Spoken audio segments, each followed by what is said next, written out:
This is the Football Podcast with your hosts, Tyler,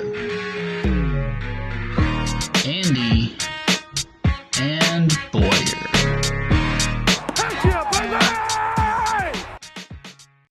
Welcome back to Fantasy Football Podcast, presented by your two performance-enhancing dads tonight. Boyer may or may not be on later.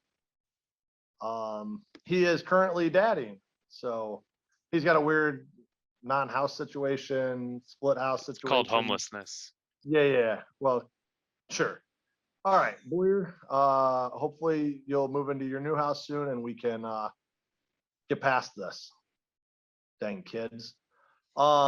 Chris, congrats on getting married and stuff this past weekend. We didn't throw it out there last week, so there you go. There's your quick congrats. That's all you get.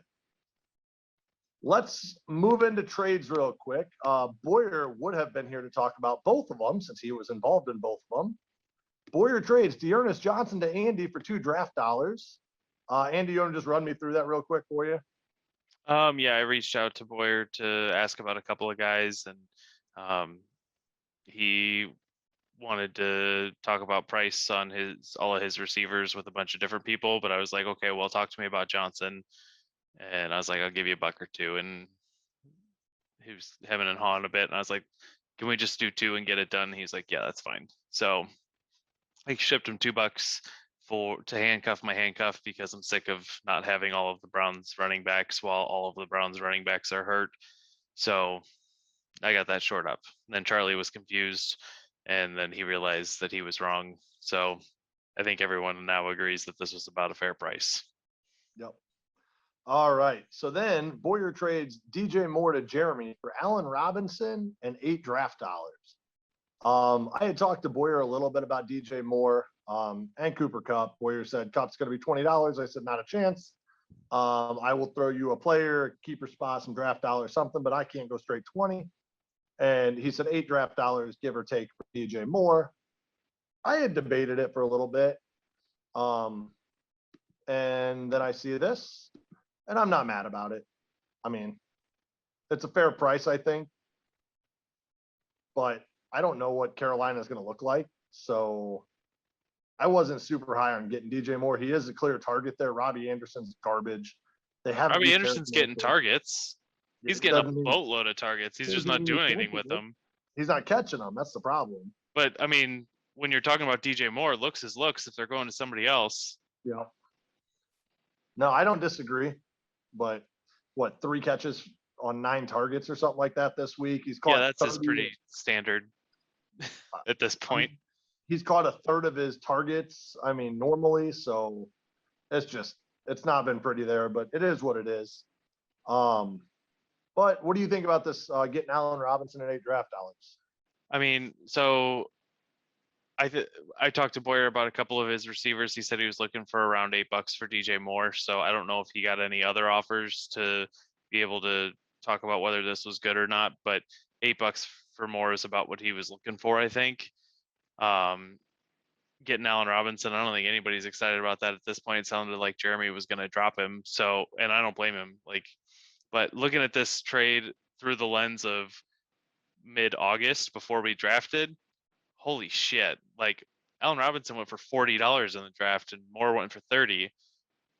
So if there is anything left in Allen Robinson, if the Bears offense gets turned around, if they bench Fields and put Dalton back in when Dalton's healthy and that works out, if Nagy gets fired and something changes, I don't think there's anything physically wrong with Allen Robinson at this point.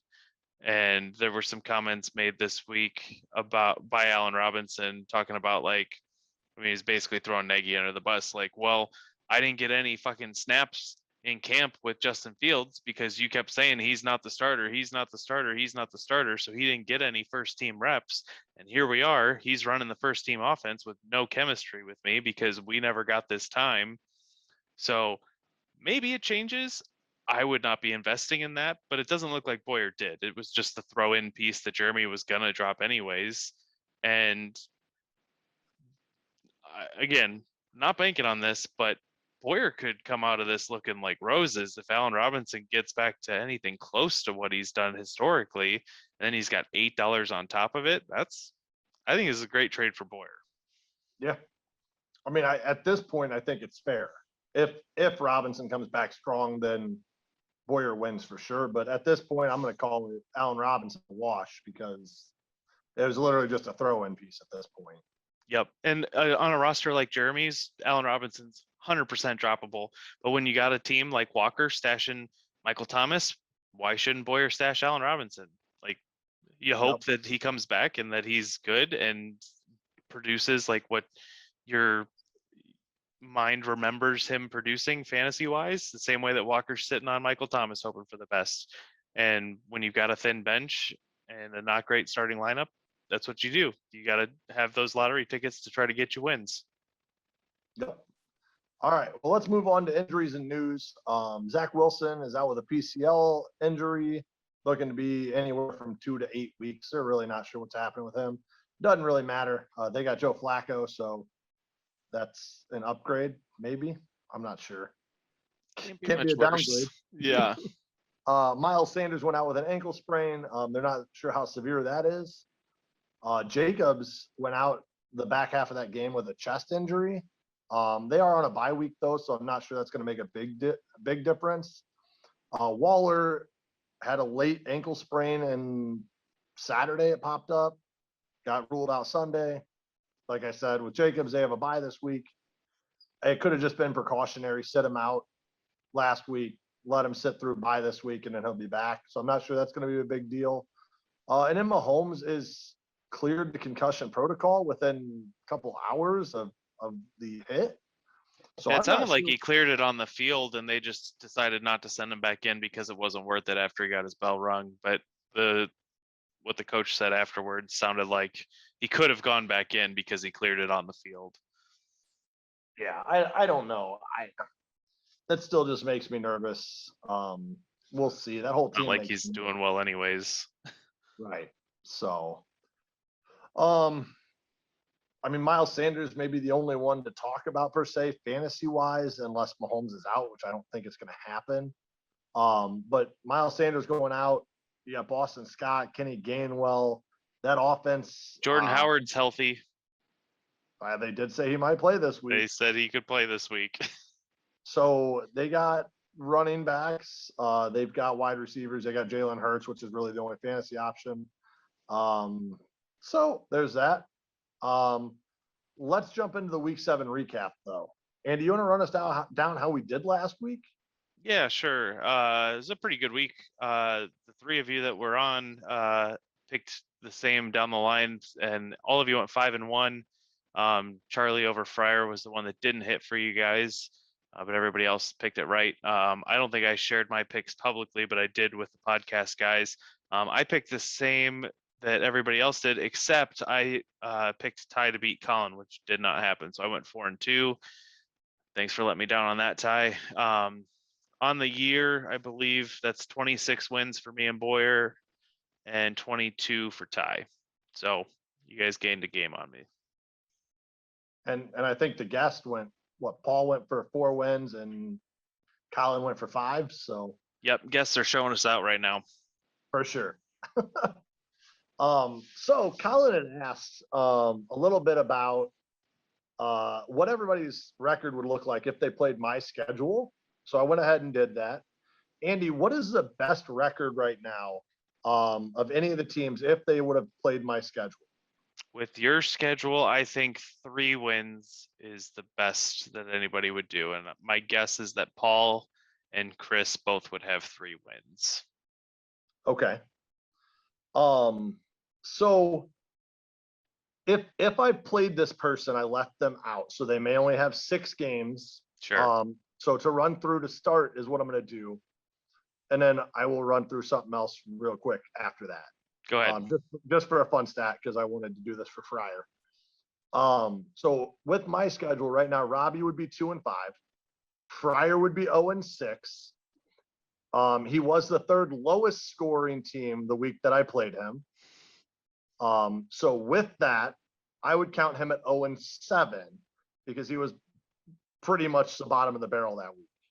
Fair. Andy is at 2-4. Sounds He was right. the third highest when I played him. So if you want to count it, it could be 3-4. But even then, he's still not over 500. Boyer would be 3-4. Ooh, interesting. Paul would be 2-4. How is it that Boyer's lucky even with your shit schedule? I don't know. It's a Boyer thing. I wish I could ask him, but he's not here. He doesn't know. So Paul's 2-4, but he was the highest score the week I played him. So we'll call him 3-4. Chris is 3-3. He was the second highest the week I played him. So we'll call him 4-3. He would be the only one over 500 with my schedule. Colin would be at 2-4. He was the second highest score this week. He would be 3-4 if we give him a win because he's the second highest. Jeremy is 2-4, highest scoring team against me, so he'd be 3-4. Charlie 2-4, third lowest scoring team, so I'm going to call him 2-5. Walker and Duo would both be 1-6. So, Fryer being What I 0-7, heard was that you were actually worse than most of the teams in the league. Most of these people ended up with 3 wins. 1, 2, 3, 4, 5. About 6 of them would be at about 3 wins. Tie If with a they- couple other ones. Yeah. Well, that's just because they were the highest score that week. So That's fair. I mean, how you want to look at that? You know, they can't beat themselves that week, but being the high score, they're probably beating anybody anyway. But Yeah, unless This- it's me versus Robbie in week 2. so I played the highest scoring team one week, the second highest scoring team. Oh no, I played the highest scoring team twice in week 1 and 2. The second highest scoring team week 5 and week 7.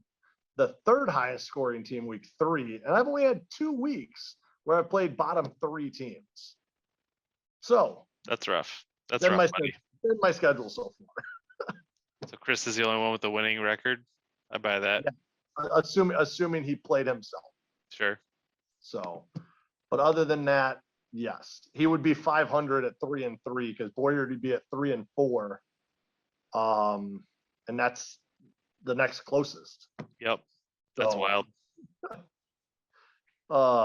Just so I can get all my complaining out of the way. There it is. My schedule has sucked. I played the toughest schedule by far. Fryer, you'd be 0-7 in my schedule. So be happy you're not me this year. All right, let's get out of week 7 and how shitty my schedule is. Andy, go ahead and hit us with a little what you learned from the NFL this week. I did not realize until I was looking through some stats that Mahomes leads the league in interceptions right now. He's tied with Wilson with 9 to lead the league. Then you've got, I think, 3 guys who have 8 interceptions. That includes Joe Burrow, Sam Darnold, Trevor Lawrence. And then if you look at people with 7 interceptions, you've got Davis Mills, Taylor Heineke. Then you got Trayvon Diggs over there playing defense for the Dallas Cowboys with 7 interceptions. Proud of that guy. He's up there with the worst quarterbacks, so good for you, buddy. Dude's tearing it up. It's impressive. Oh, hey, Boyer. Boyer? Hello. Hey, We're doing things we learned. Did you know that you're lucky even when you're not lucky? If you would have played my schedule, you still would have been the luckiest guy, one of the luckiest teams. Just so you're aware. That's good. All right. You want to jump in with something that you learned this week from the NFL?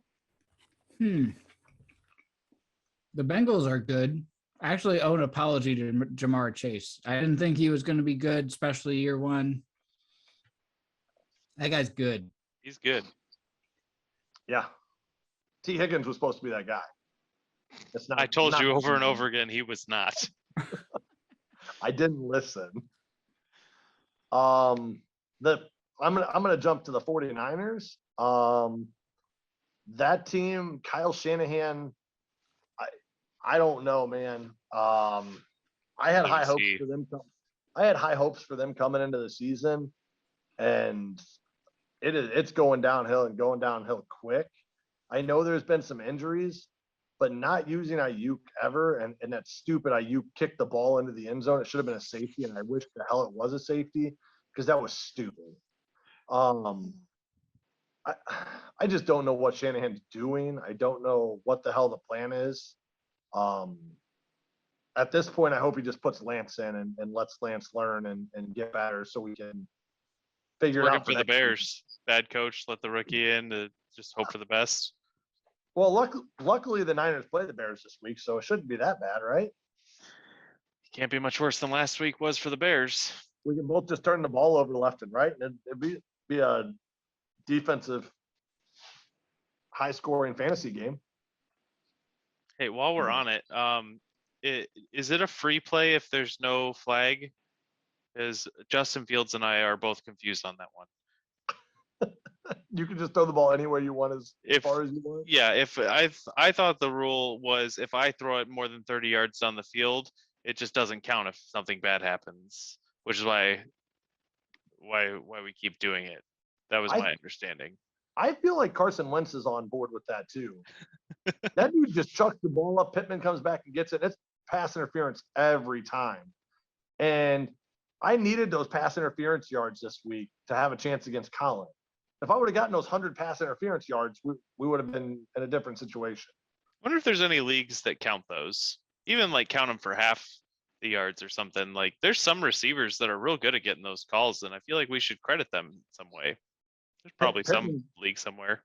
Pittman got 3 or 4 of them this week that set up the short yardage situations for the goal, for the touchdown, and it frustrated the hell out of me. But anyway, the Niners suck. Apparently Debo's the only worthwhile option there. I don't know what the hell's going on. So let's move on to lineup decisions for this week. It is rivalry week. Happy rivalry week. Yay. So with that, Walker, you suck because you're my rival. Where you suck. True. Boy, now you got to tell Andy he sucks, but your team's bad and you sold a couple players. So hey, Andy, your team I lost sucks, to Walker. I know, but it's still better than mine. You did lose to Walker. I'm very frustrated. Right. I shouldn't laugh yet because I play him this week, and he'll be the second highest scoring team because he plays me. Walker's had a good couple of weeks. He's probably moving up the power rankings. Uh-oh. All right. I passed Boyer since Boyer's selling pieces. Let's jump into me versus Walker since we're talking about us. Okay. Andy, you want to run down my lineup here? Sure. You've got Dak Prescott, Tyreek Hill, CeeDee Lamb, Antonio Gibson, DeAndre Swift, Mike Gesicki, Pittman in the flex. You got Suckup and Cincinnati kicker and defense. On the bench, you've got T. Higgins. You got Carr on a bye. You can go ahead and drop him tonight probably. Zach Moss, Saquon, Kenny Galladay, and Dylan playing Thursday night. Probably not important. All right. So with that, I've currently got Pittman in my flex. Would you guys flex Pittman? Would you guys throw Higgins in? Would you put Moss in? I don't imagine Galladay may or may not be back, but I don't know that I'm playing him coming off the injury. And then Barkley, I'm not expecting to be back. But if you guys are expecting that, and they play Monday, so you're not rolling those dice, right? So I don't think you can play either of your Giants this week, even if you're excited about the matchup against the very not good Chiefs right now. I think you got to wait. Yeah, I would agree. So Pittman, you've got other options, thankfully. It's not like you're swinging for the fence and hoping for the best. Right. So I got Pittman's, Higgins, and Moss in that flex situation.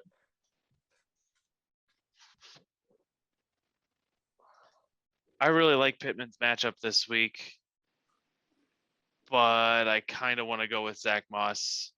The Bills will run up the score. Miami's pretty bad this year, and that means that Zach Moss has a pretty comfortable floor, but Pittman against Tennessee is also a juicy matchup. I like both of these, so it's a coin flip for me.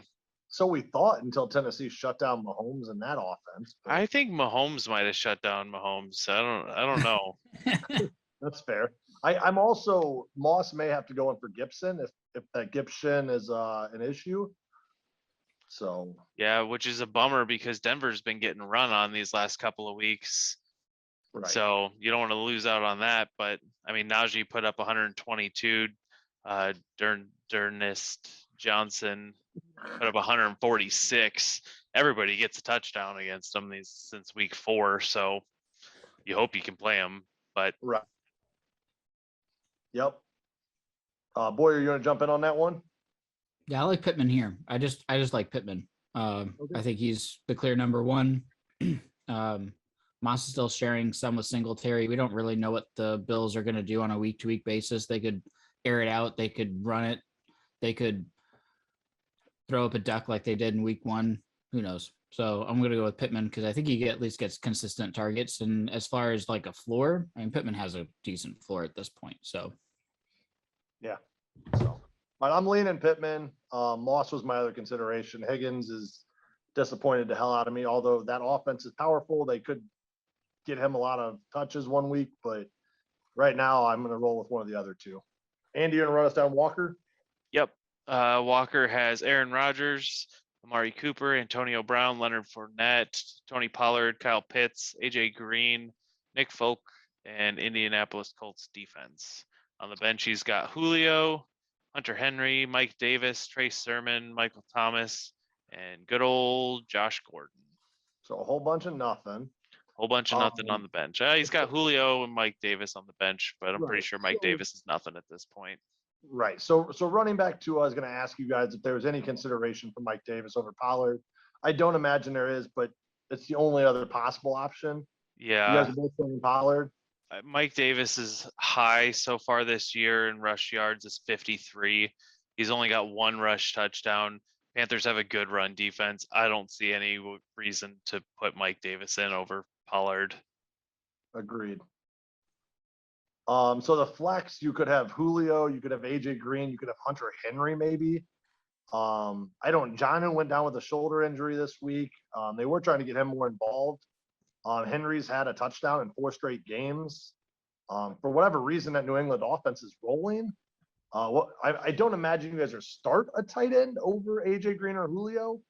But what are your guys' thoughts on that? Go ahead, Boyer.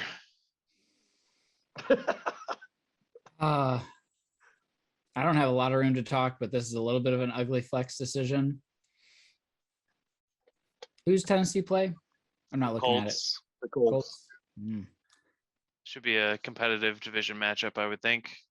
Yeah, I think you almost have to play Julio because it's Julio and he's healthy-ish, right? So I think you play Julio here. The Arizona Cardinals are really good, but they also have, Zach Ertz had a good game. Like, who knows who's going to have good games now with them? Of weapons. They have just too many things going on, and it's kind of disappointing from a fantasy aspect. But I don't think I could pull the trigger on Hunter Henry in my flex. I don't think I could pull that trigger. I think I'm going to go Julio.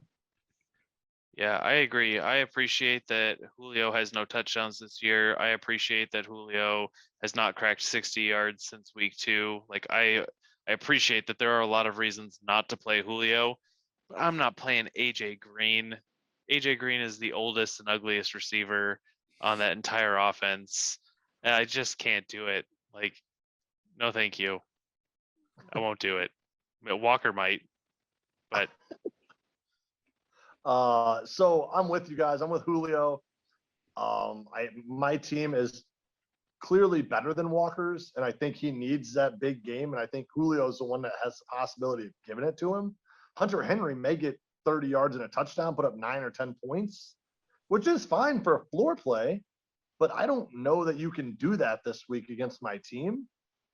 So I think Julio is really, and if not Julio, I think it has to be AJ Green and hope that he gets some sort of long touchdown. Walker needs that boom play out of somebody. So that's why I'm avoiding Henry. If he was playing somewhere else in like a matchup last week against Andy, maybe Henry was an option for a nice floor play, but this week you need the boom play. I'm going with Julio. If Julio for some reason is not going to be a solid option because he's goes questionable or out or whatever, AJ Green has to be the choice, I think. Just a quick note. The Chargers have given up the most fantasy points to tight end so far this year. I don't think that's enough for me to change my answer, but it is worth noting. Fair enough. All right, so who's going to win this matchup? I got Ty. I got Ty.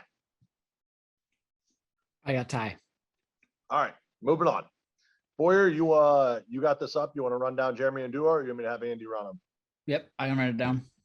All right, cool. Start with Jeremy for me. Starting with Jeremy, he's got Kyler Murray, Justin Jefferson, DJ Moore. What? How do you get him? Mixon, Elliott, Andrews is currently on a bye, so I bet that'll change. He's got Sterling Shepard in the flex right now. He's got a kicker in a defense, Tampa Bay against New Orleans. Don't know how y'all feel about that. Bench players, Jacoby Myers, Tyler Lockett. Is that Brandon Bolden? Latavius Murray, Trey Lance, and the New England defense. All right, so Jeremy needs a tight end. That's all we can say about that since there's no other options right now. And then his flex, he has Shepard in. He does have Myers on the bench. He's got Lockett on the bench. He's got Bolden on the bench, which clearly Bolden took the secondary role this week. He looked like crap 2 weeks ago, got a good role this week. Granted, they blew out.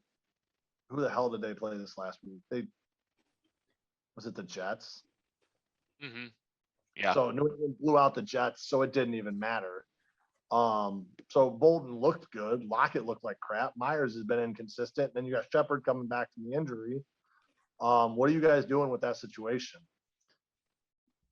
It's tough because like Shepard's questionable and he plays Monday night. So if you feel like he's the best bet you have, you still don't want to roll with that, right? Having Jefferson and Moore to lock things down really helps. And I appreciate that Jeremy is shying away from Lockett, especially since the Russ injury, but I want to go with Lockett here. I want to just start the studs. I mean, if you look at Sterling Shepard or Jacoby Myers versus Tyler Lockett, I feel like I still want to go with Lockett. And if you goose, I know Tyler hates Tyler Lockett because occasionally he'll have a bad game or two. I don't know. It's 4 or 5 in a row, whatever. I mean, then he'll get you 78 points in 1 week. So it's all there somewhere. He just does it in batches. But I'm not excited enough about either of these other guys to make that change personally. Fair enough. I hate to say it, but I think I'm with you on that because I don't like Myers. I don't trust Bolden. And do you play Shepard on Monday night and pray that he's healthy enough to roll? I don't know. Dice.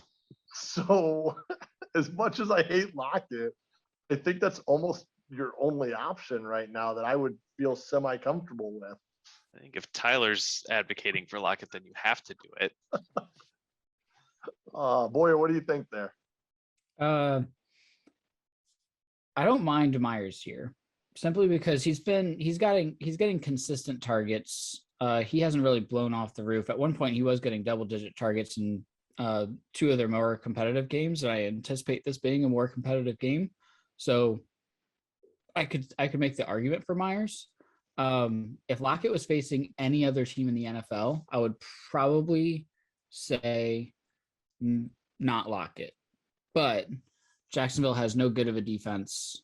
That being said, it's not like Seattle's great at offense. So this could be a competitive enough game to keep Lockett in it all 4 quarters. Like this might just be the game that Lockett gets his 20 points and then shits the bed for the next 5. So I don't want to put him on the bench for when he gets those 20. And I'm probably rolling the dice on Lockett here. So this could look like the Saints-Seahawks game without Kamara putting up all them numbers. Sure. Bad offenses, bad defenses. All right. So then the last one for Jeremy. I imagine you guys are probably starting Tampa Bay against New Orleans. That's what I would do. But he does have New England, which has been solid, but they play the Chargers this week. So yeah, New Orleans offense doesn't scare me right now. So I'm sticking with Tampa Bay. Yep. All right, Boyer agrees. So the duo, you want to run us through their team there, Boyer? Yep. Duo's got Allen at quarterback, Woods and Sutton at wide receiver, Darrell Williams and McKissick at running back, Zach Ertz at tight ends, Calvin Ridley in the flex, Butker at kicker, the Chargers defense against, the Rams defense against Houston. And then on the bench, he's got Miles Sanders, who looks like he'll probably be out this week. Two more injured, Chris Carson injured, Logan Thomas injured-ish, T.Y. Hilton. All right. So with that, his bench is garbage. I have absolutely zero lineup decisions. Start who's in and move on. That's kind of where I'm at. Yep. Yep, I agree. All right. So then who's going to win this matchup? It's got to be Jeremy. It's got to be Jeremy. I don't like Jeremy's team that much, but it's better than what Williams and McKissick at running back. Yeah, that's a tough pill to swallow for duo right now. Yeah, Mixon and Zeke are probably enough to have Jeremy win this one going away. But I do want to plug the Rams defense against the Texans could put up a 20 burger, and that would keep the duo competitive in this one and make things rough for Jeremy because he's got some question marks at the flex at tight end that we've mentioned. But I'm going to go with Jeremy. But Kerr could have a good game too. True. Because that offense isn't finding the end zone. Fair. They're not finding much of anything right now, They're except for finding maybe the the other other team. Yep. Nailed it. All right. Andy, you want to run us through Chris versus Robbie? Sure. We'll start with Chris. Head his lineup for me. Yep. Chris has Jalen Hurts at quarterback. He's got Jamar Chase and AJ Brown at receiver, Alvin Kamara, James Robinson at running back, Dalton Schultz at tight end, Alex Collins in the flex, Matt Prater in Baltimore defense, which happens to be on a bye. On the bench, he's got Devin Booker, Devontae Adams, who's on the COVID list, not going to play Thursday night. He's got Ricky Seals-Jones, Melvin Gordon, Corey Davis, and then J.K. Dobbins on IR. He's stashing as a keeper. So not a ton of stuff to talk about. Go ahead, Ty. So his flex is really all that I've got pulled here. He's got Collins in right now. He's got Booker on the bench, Gordon on the bench. What are you guys' thoughts for those running backs? Assuming Saquon's out, I think I'm playing Booker. Gordon's been putting up solid numbers, but I just don't know what's going to happen with that Seattle backfield. I mean, they just got Penny's coming back. They still put Homer in. They still got DJ Dallas. They're trying to use all of these people. They're with Chris Carson out. They're not going one person and running with it. So I think I'm playing Booker, assuming Saquon's out this week. Yeah, I can support that. I don't want to play Melvin Gordon against the Washington defense. I think that they're decent enough against the run. And Gordon has not looked terribly effective in these last few games, but he has gotten a couple of touchdowns. Any consideration for Corey Davis against the Bengals, knowing that the Jets are going to have to throw? Not without Zach Wilson. Yeah, that's definitely a downgrade. To Joe Flacco, yeah. Fair enough. I'm just not touching the Jets right now. Yep, I don't blame you. So hopefully Chris gets news that Saquon's out before game time on Sunday, so that he can make the decision to put Booker in, because I do think that that's the right call. I would guess he gets that news about Thursday. I think that they rule him out early this week again, and then we can possibly see Saquon back in the next week or so. Yeah, they were floating out week 9 in the reports last week, so it sounds pretty unlikely he's going to play. Right. So, all right. Well, let's run over to Robbie's team here. Robbie's got Joe Burrow in at quarterback. He's got Tim Patrick, Adam Thielen in at receiver, King Derrick Henry, and Damian Harris at running back, Tyler Higbee at tight end, Myles Gaskin in the flex, Tyler Bass and Buffalo Bills defense. He's got Jacobs and Ruggs on a bye, Odell Beckham Jr. an injured Russell Wilson, Yoo-Hoo Koo, and Cleveland Browns defense. I expect both of them to be dropped since he held the Buffalo kicker and Buffalo defense through the bye. I imagine he intends to play them for the rest of the year. So it'd be interesting to see who he picks up. But given what he's got, the only option is Odell Beckham Jr. over Gaskin or Patrick. Sorry, I did your job for you, Ty. No. That is the decision, but no, I'm not playing OBJ. It's not happening. Apparently the dude needs shoulder surgery and he's not going to get it till after the season. Baker needs shoulder surgery. He's not getting it till after the season. All these people are just going to play hurt all year. No. Chubb's going to play. And Sure. he's going to get all of the offensive yards and touchdowns to make it up for me after these last 2 hard weeks I've had. So no reason to play Odell Beckham Jr. this week, right, Boyer? Yeah, to be honest, I think what Robbie needs to do is take all the wide receivers who are available on waivers, spin it, throw a dart at it, and whoever it lands on, that's who he plugs in to his wide receiver 2 spot. Yeah, because they're saying Judy's coming back this week, so you don't want to play Patrick. So I imagine that whoever he picks up on waivers is going in the starting lineup. Right. Which, if that's the case, fucking drop Odell Beckham Jr. If you're literally snagging a guy on waivers this week to start for you, you're never playing Odell Beckham Jr. He doesn't need to be taking up space on your bench. Yep. Rumor on the street has it he might be trading for somebody too. So I mean, that would make sense. At least, hopefully, he learned his lesson after last year where he never, ever traded to get a receiver. So, all right. Well, the only other option was Cleveland versus Pittsburgh over Buffalo versus Miami. Since he has 2 defenses on his team, I don't imagine that's even a choice. He's playing in Buffalo, and we move on. Yep. Cool. So who's going to win this matchup? Boy, who you got on that one? Chris has a really complete team. Hurts isn't great, but he has that rushing floor. Everybody else is good, solid, or great. I'm going to go Chris. I would agree. Hurts is great in the fourth quarter, puts up an extra 15 fantasy points just in the fourth quarter alone. Chris is going to win this one. I think it's close. I think it's close. Once Robbie gets Tim Patrick out and puts in somebody that's better off of waivers. I mean, if Chris has Devontae Adams, there's no question, right? Like, that's a huge blow to be having to play Alex Collins or Devontae Booker over Devontae Adams. Like, that's such a big step down. If he was healthy, then this would be no question. I'm gonna go with Robbie. I think that Robbie does it this week. I think that the Adams on the COVID list is the nail in the coffin for Chris. And it's not a knock on Chris's team. I think Robbie has a decent team. He's got good matchups. He's gonna fix the hole that he has at wide receiver, potentially with a trade, which would be even better for my prediction. But even if it's just a guy on waivers, I think he's got enough to eke by. I mean, even looking at Bass and Buffalo defense against Miami, Burrow against the Jets, like, Robbie's got some good matchups. He's got Derrick Henry. That's hard to go against. I'm going to give it to him. Okay. So with that, let's jump into a little pow. What you drinking? What are you working on? Or what are you eating?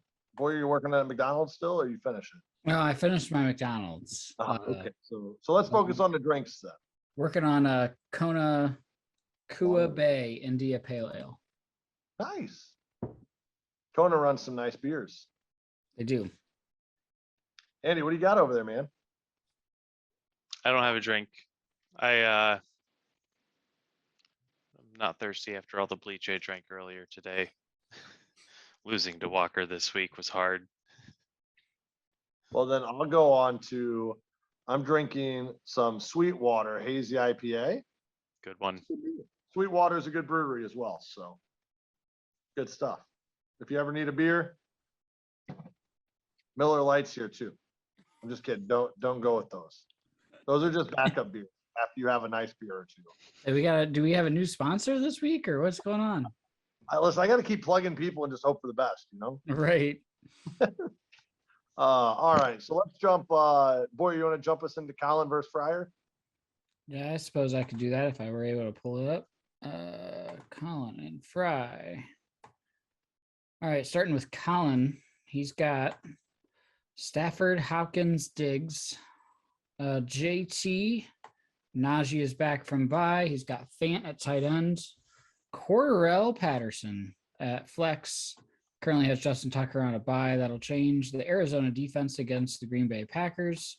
On his bench is looking Waddle, Hollywood Brown on a bye, Ayuk, Will Fuller, Naheem Hines, and Jacksonville's defense. All right. So with that, I say Colin's pretty set in his lineup. I don't think there's anything on his bench. Maybe Waddle that you could convince me to play over somebody, but I can't do it. So I think he's set. I think he holds pat, and that's what he's got. Yeah, I can't help but roll my eyes every time I hear Cordero Patterson's name this year because I still don't get it, but it's locked in. Yep. So let's jump over to Fryer's side. Maybe he'll have something different. Yeah, he's got Brady and Evans stacked, Emmanuel Sanders, James Conner. He's got Cook, Kittle on IR, so that'll probably change. Claypool, Crosby, Seattle, and then he's got Komet on the bench. Damian Williams. Hold on, I'm confused. This guy's from like 4 years ago. Devonta Freeman, is that right?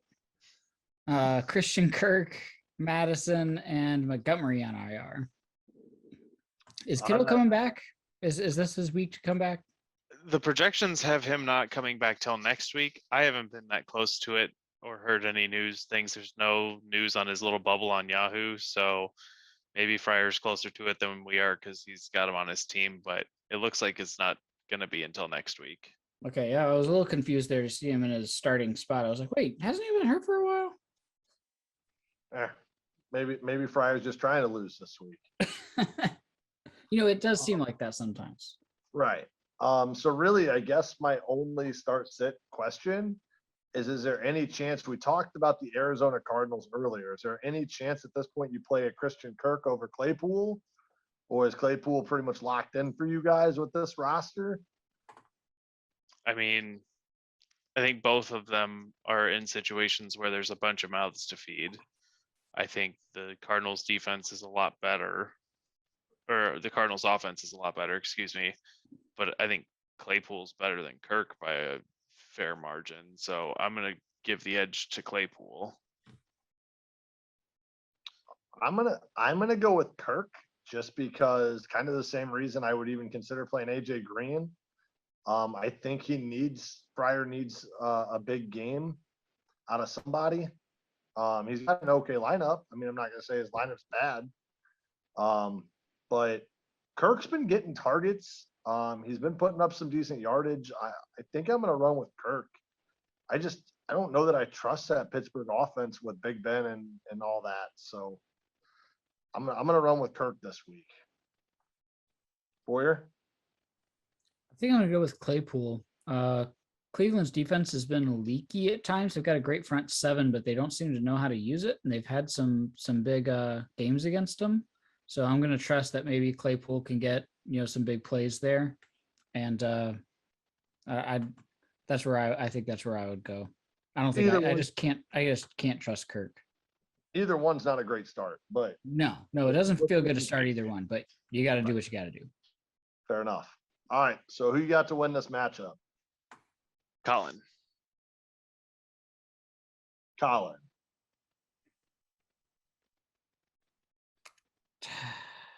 I'll go Colin. It's rivalry week. Colin always beats Fryer in rivalry week. He does. If it wasn't rivalry week, I would be much more tempted to go with Fry, but it's Colin. Colin's got a solid team. All right, fair enough.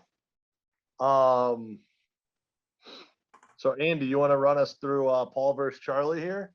Yep. So Paul's got the great interception leader, Pat Mahomes. He's got Deebo Samuel, Deontay Johnson, Aaron Jones, Chuba Hubbard, Dallas Goedert, DK Metcalf, Matt Gay, Carolina Panthers defense. On the bench, he has Chase Edmonds, Marvin Jones Jr., Christian McCaffrey, Rob Gronkowski, Travis Etienne, Devin Singletary. All right. So any arguments to maybe start somebody over Chuba at this point? Any arguments to start anybody on that bench? Edmonds maybe in some sort of situation?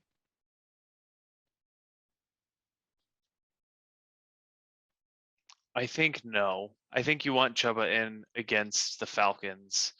I think the only argument I could see would be moving DK out of the flex and benching Deontay for Edmonds.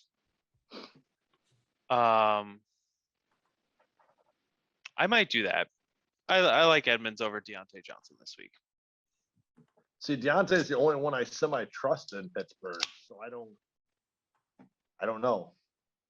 I think I'm keeping Deontay in, but either way, I'm not super high on Edmonds either, splitting all that work, and he really hasn't taken over. James Conner has been good most of the year to grab some touchdown, grabs a handful of yards and some carries every game. I don't know. I'm going to keep Johnson in. Boy, what are you doing here?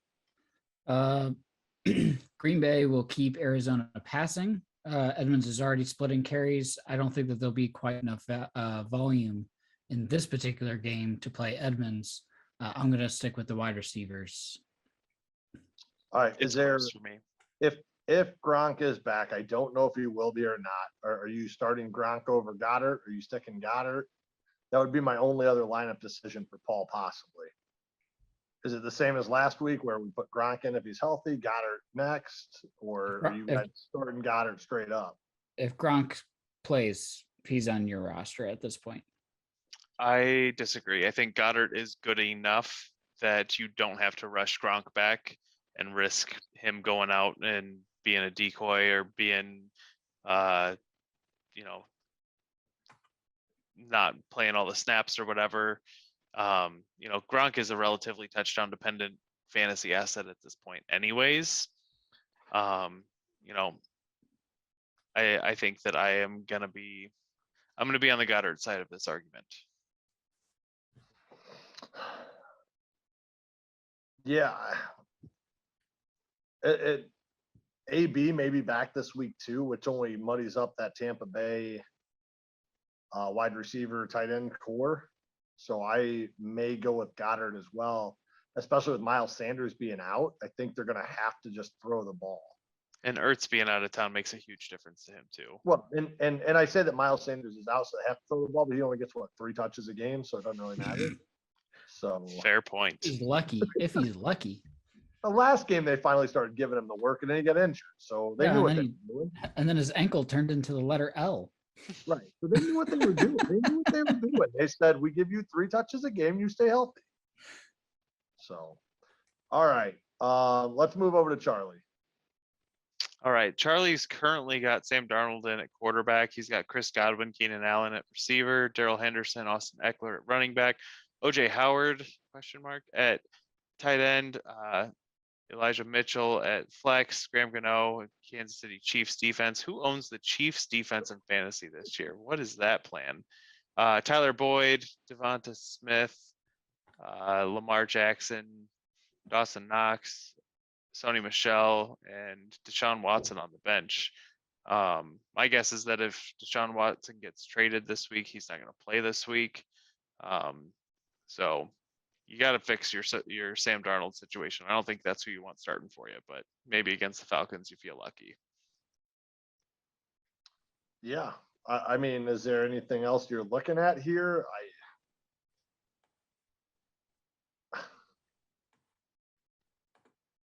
If Gronk's back, you don't want to play Howard at tight end either, but that's going to come from waivers too. So it's hard to say who he's going to play over him. Right. Beyond that, I think we're good. I'm good with this lineup as it is. It's the quarterback and tight end, and he doesn't have options on the bench for me to say who to play. Right. Yeah, right now, if I were Charlie, I would contact the manager who has Ryan Tannehill and way overpay for him to put him on your roster. So No, what you first want to do is drop the Chiefs defense to pick up a tight end and then be better off in two positions because having no defense is better than having the Chiefs defense. that might be accurate, actually. That sounds like a solid plan. All right. So then let's talk about who's going to win this matchup. Paul. Since we just shit all over Charlie's team, I'm going to Sorry, also Charlie. go with Paul. I don't know, guys. I think this one's pretty close. I'm going to have to give just the slightest edge to Paul. Yeah, close. Yeah. All right. Paul wins. Boyer, take us through you versus Andy here. Oh man, you want me to do me versus Andy?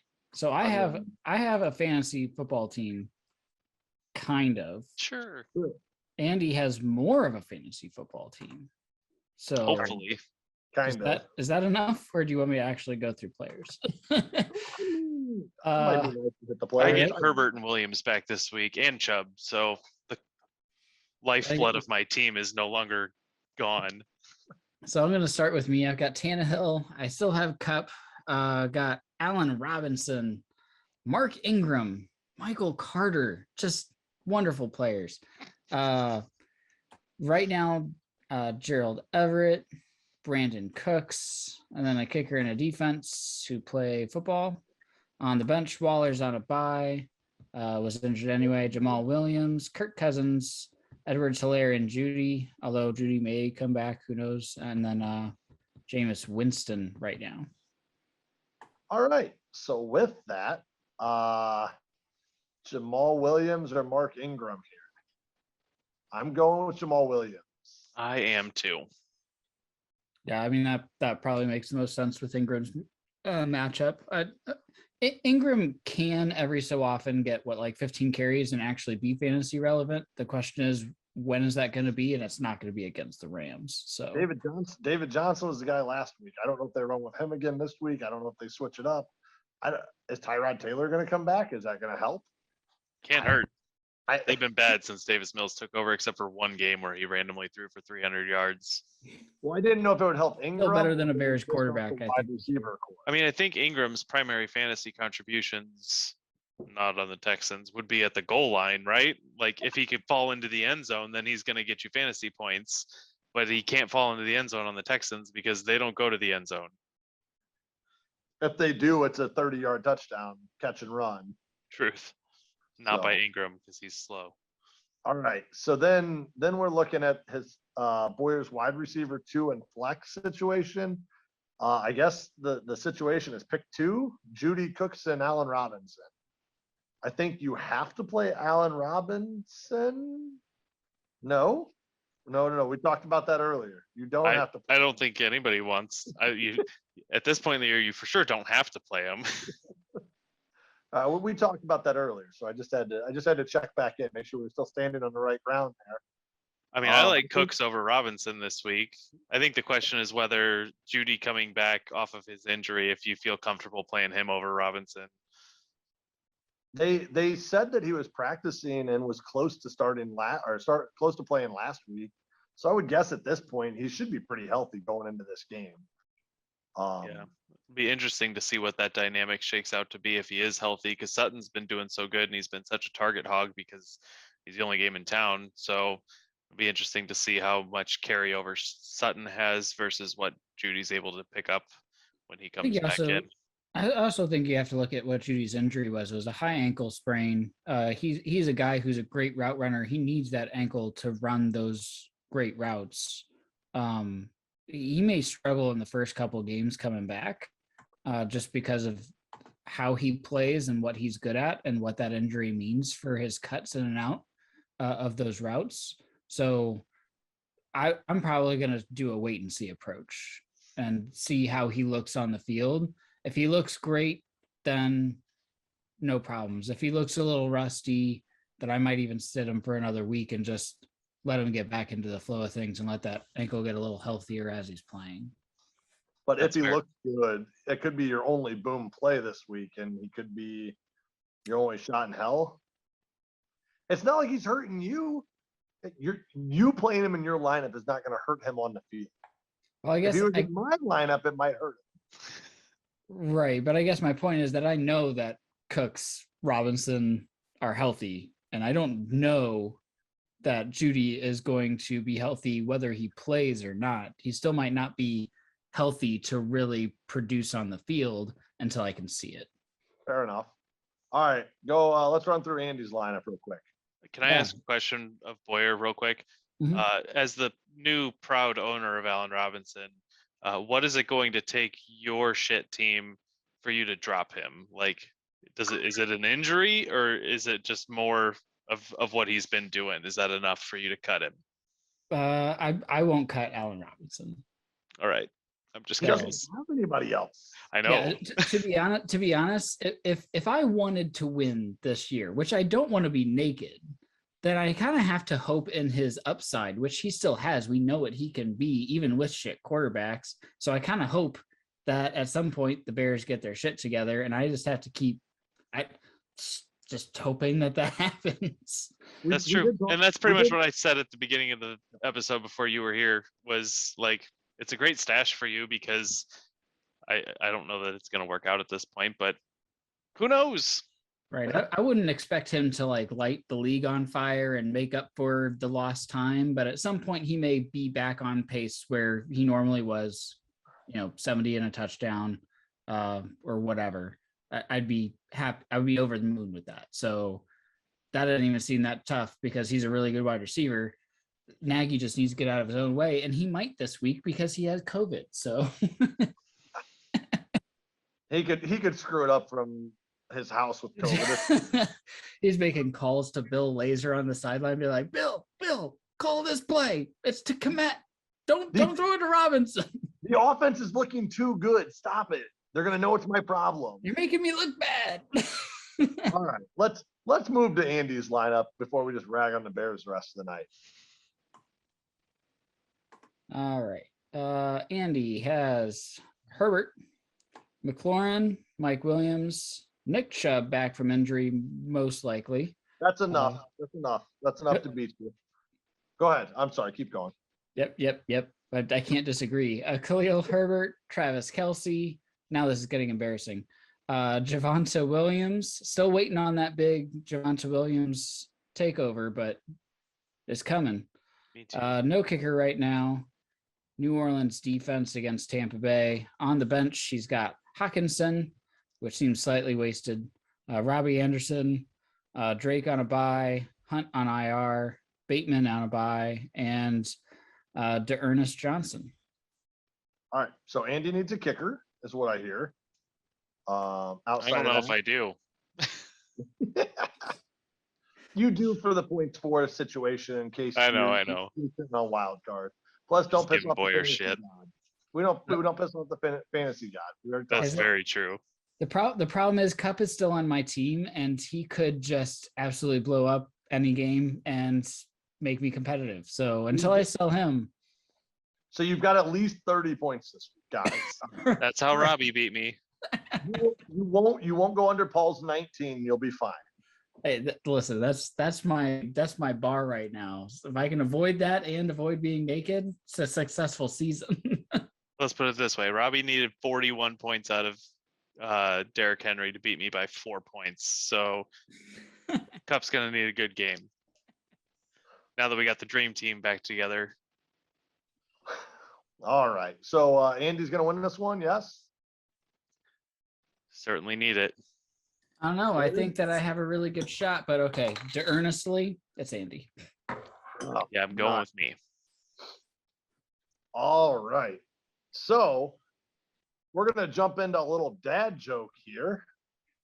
I'm gonna split the difference between a typical Andy joke and a quick little hitter with me and Boyer. So let's see if I can screw this one up. All right.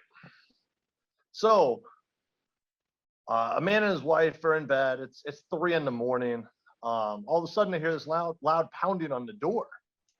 The man gets up, goes down to the door, opens it. He sees this drunk stranger outside. What's up, man? Can I help you? Yeah, I need a push. Not a chance. It's raining out. It's 3 a.m. Boom, slams the door. No way is this guy going out to help. Walks back to bed. The wife asks, who was that? He says, just some drunk guy asking for a push. She's like, did you not forget? Like just recently we needed help and two guys got out and helped push our car. And so being ashamed, he was like, all right, you're right. I should get up. I should go help this guy. He needs a push. So he gets up, gets dressed, heads outside, and he starts yelling, hello? Hello? Are you still there? And then all of a sudden he hears the call back. Yeah, I'm here. Do you still need a push? And the drunk guy's like, yeah. So he's like, all right, well, where are you? And the drunk guy replies, well, I'm back here on the swing. Huh? That's the best I got for you. That was solid. That was solid and shorter than Andy's, which doesn't take a lot of effort, but I appreciate it. Most things Sure. are. I tried to split the difference, tried to find something, not just a one-line hitter. So Hey, with if I that- can't be long in the bedroom, at least I have long jokes. Fair. No, we're not gonna go there. Anyway, you guys got anything else to round us out here? Boyer's No? buying a house this week. Tomorrow. Thank goodness. About damn Technically, time. technically today when they hear it, right? Yeah, today. Okay. True. Or yesterday, depending on how lazy Andy is. I'll be in the office working all day tomorrow, so it's probably going to be up Thursday. Sorry, guys. Then yesterday. I bought a house yesterday, everybody. But we'll Congratulations. call it Wednesday, just in case you Okay. guys are listening to that at any point during this week. All right. Other than that, congrats, Boyer. I'm glad you're getting this house situation figured out. Congrats, Chris, again. I don't really care about either of them, but good work. Oh, I got one real Andy? quick. Ooh. Boyer, do you have any other offers for DJ Moore? Do you want to talk through any of that? Oh, I had some interests, but no real hard offers. So I ended up, Jeremy said he wanted to overpay because he needed a wide receiver, and he offered me 6 DDs and Allen Robinson. I was like, well, that's not really an overpay. So I countered back. I said 10 DDs and A-Rob does it. He countered at 8. I felt like 8 was probably about as good as I was going to get on a player for player basis. And I was getting Allen Robinson, who was the upside guy. So I just said, fuck it, let's do it. Yep. That feels about right. That's pretty much how we broke it down too, that we thought 8 was the right value. And then Robinson as a lottery ticket is Fine. good for you. Good for your Right. team. All right. Fair enough. Good work, Boyer. Making the only 2 trades so far to make this podcast this week. Other than that, More trades to come. Still selling. Everybody putting you on notice. Tannehill's up there. Waller's coming back. I'm throwing names. throw it in, hoping it sticks. On that, like always, Walker, you suck. You're going to lose this week. I need a big win, so please don't be in the top 2 or 3 highest scoring teams this week, because at that point, I'm just going to quit. So don't do that to me. Other than that, I hate you all. Have a great week. Win, lose, fantasy, I don't really care as long as I can beat Walker. On that, we're out. We'll see you.